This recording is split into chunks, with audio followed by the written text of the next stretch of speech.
Kung fu Pandya, হ্যাঁ, kung fu Pandya, Hardik Pandya আজ অসাধারণ বোলিং লাইন দেখালেন আমাদের টি-টোয়েন্টি 3 নম্বর ম্যাচে, থার্ড ম্যাচে, হ্যাঁ।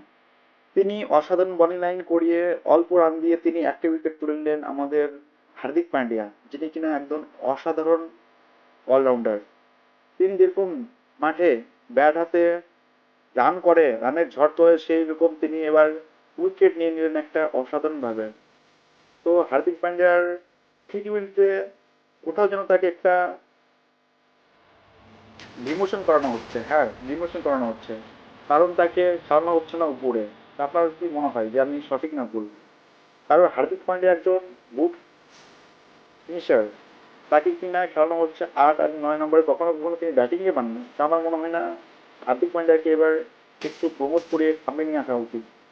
কারণ হার্দিক পান্ডিয়া সত্যি কথা বলতে গেলে একজন ভালো মানের অলরাউন্ডার, যার মধ্যে বিশ্বের অলরাউন্ডারের মধ্যে তার নামটা কোথাও যেন থেকে যায়। তো আপনার কি মনে হয় হার্দিক পান্ডিয়ার সঙ্গে, আপনি কি, তো আপনাদের কি মনে হয়, আমার সাথে আপনারা কি সহমত কিনা যে হার্দিক পান্ডিয়াকে একটু ফাস্ট খেলানো উচিত? এবং হার্দিক পান্ডিয়ার যদি আপনি সত্যি ফ্যান হয়ে থাকেন তাহলে অবশ্যই লাইক করতে পারেন।